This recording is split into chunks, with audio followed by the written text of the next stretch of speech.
आमचं तरी काय आहे? आमचं तरी काय आहे?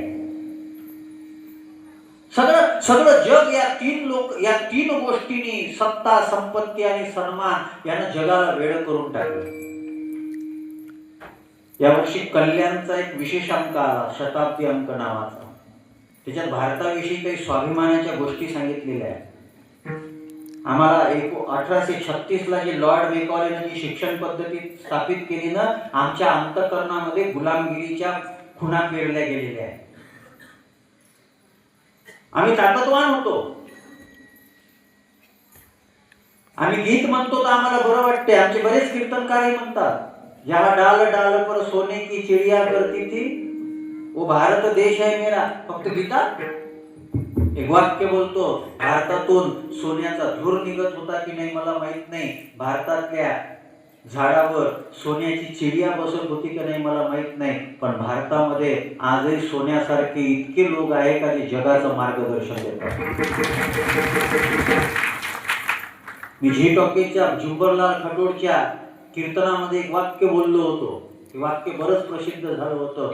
या देशामध्ये अन्नाचा दुष्काळ पडेल, या देशामध्ये धान्याचा दुष्काळ पडेल, या देशामध्ये कदाचित पाण्याचा दुष्काळ पडेल, या देशामध्ये महापुरुषाचा आणि संताचा दुष्काळ पडणार. आम्ही जर पारमार्थिक जीवन जगत असू तर आम्ही त्या महापुरुषांनी आमच्यासाठी काय केलं याची जाणीव ठेवली पाहिजे. सत्ता, संपत्ती, सन्मानाच्या मागे लागले नाही. त्याच्यामध्ये पहिलं उदाहरण भगवान शंकराचं आहे. येणेची क्षेत्राभिमाने राज्य त्यजली ईशाने. कैलासाचं राज्य होतं. माझी तरुण पोरांना विनंती आहे, फक्त पावडर लावू नका. पावडर लावल्यानं कोणीच गोर होत नाही. कोणता हल्या पावडर लावल्यानं गोरा झाला का? कोणती म्हैस गोरी झाली?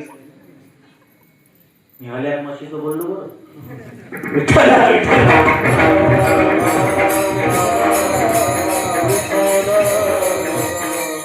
आम्ही घरामध्ये एसी मध्ये राहतो तरी आमचा रंग उजळत नाही. स्मशानात राहणारे शंकर कपूर गौरव आहे. थोडासा तर विचार करा.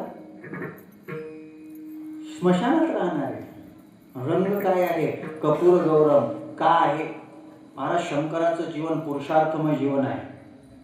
पुरुषार्थमय जीवन आहे. एक स्त्री शंकरासाठी नवरा हा मिळावा याच्याकरता तप करते. याला पुरुषार्थ म्हणतात. सामान्य नाही शंकर. त्या तप केलं पार्वतीनं, पानं खाऊन, म्हणून तिचं नाव अपर्णा पडलं. आणि कशासाठी तप केलं?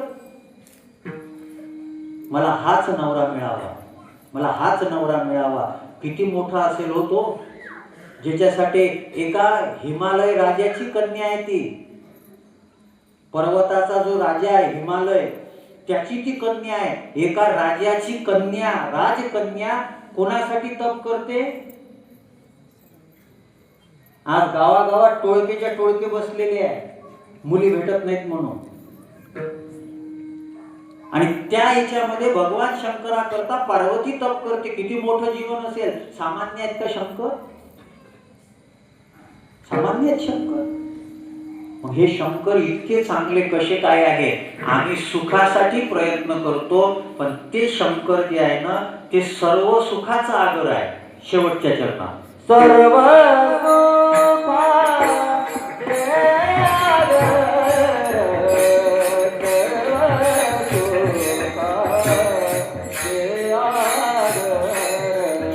परस्पर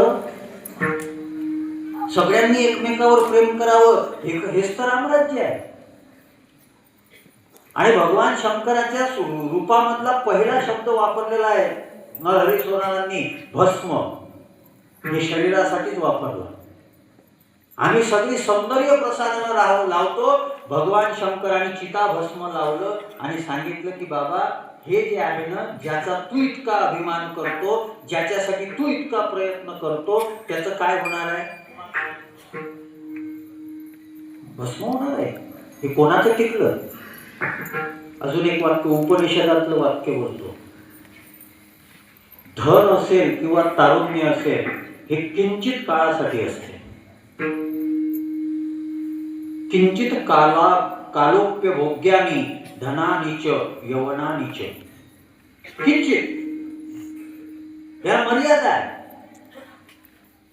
म्हणून लहान पोरानं जर म्हटलं मी लग्न करतो तर बाप लावून देऊ शकत. काय झालंय का लग्नामध्ये, लग्न चालू दिसलं, नवरदेवाचा थाट असतो ना लग्नात, त्याला तो एकच दिवस किती थाट असते त्याचा. तरी आता ते कमी होत चालले. पहिले थोडे लंबे लग्न व्हायचे. क्रिकेटच्या भाषेत जर बोलायचं झालं, आता बरेच जण आले ते बिचारे, त्यांना भारत पाकिस्तान मध्ये डोकं गुंतलेलं असेल बरेच जणांचं. पण त्याच्याच भाषेत सांगतो, पहिले लग्नाची कसोटी सामने होते, लंबे लग्न चालायचे. मग वन डे वर आलं, आता 2020 या 2 घंट्यात लग्न खतम झालं. तर त्या काळामध्ये नवरदेवाचा काय थाट राहायचा. नवरदेव कुठेही निघाला का बँड, एकदा नवरदेवानं आपला तांब्या घेतला निघाला, बँडवाले आले. अरे म्हणे काय संडासले जाता बँड वाजवता का.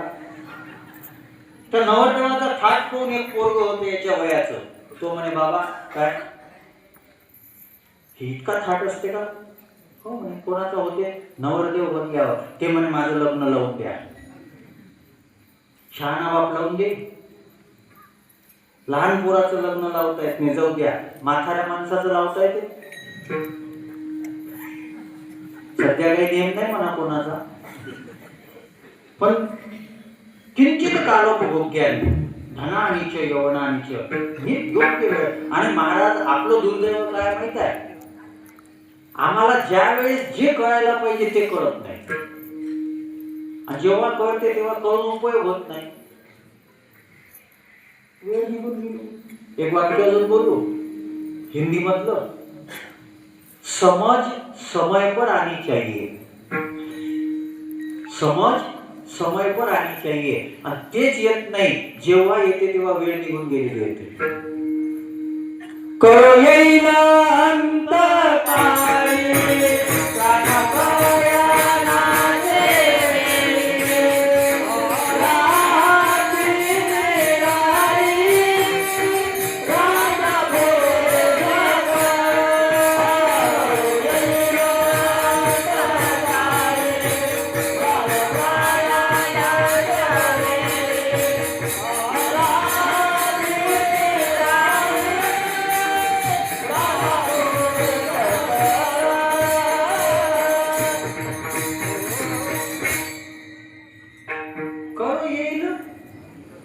जायच्या वेळेस कळून काय उपयोग. एक गोष्ट लक्षात घ्या, तुमच्या हातामध्ये फक्त एकच आहे. हे आयुष्य म्हणजे 3 पानाचं आहे. 2 पानं ठरलेले आहे, जन्म आणि मृत्यू ठरलेले आहे. तुमच्या हातात आहे जीवन. या जीवनाच्या पानावर तुम्ही काय लिहिलं याच्यावरून तुमचं अस्तित्व टिकणार. या जीवनाच्या पानावर ज्ञानोबारायांनी ज्ञानाची भूमिका लिहिली. आज ज्ञानोबारायांचं अस्तित्व 750 वर्षानंतर टिकून आहे. आज पूर्ण महाराष्ट्र ज्ञानोबारायांच्या जन्मशताब्दीचं 750 वर्ष साजरं करते. या जीवनरूपी पानावर जगद्गुरु तुकोबारायांनी वैराग्याची भूमिका लिहिली. या जीवनरूपी पानावर नाथ महाराजांनी शांतीचा जिव्हाळा दिला. या जीवनरूपी पानावर सावता महाराजांनी कर्मनिष्ठा लिहिली.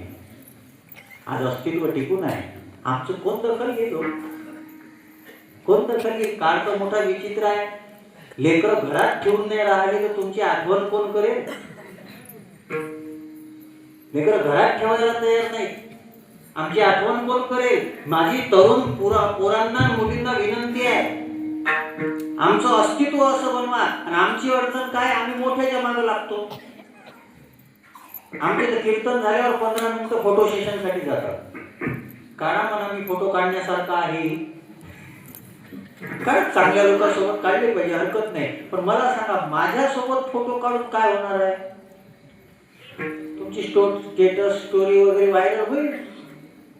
महाराज आले होते त्यांच्यासोबत आम्ही फोटो काढला, ठीक आहे. पण माझ्यासोबत फोटो काढून काही मोठं होणार नाही. माझ्या ज्ञानासोबत तुम्हाला राहता आलं पाहिजे.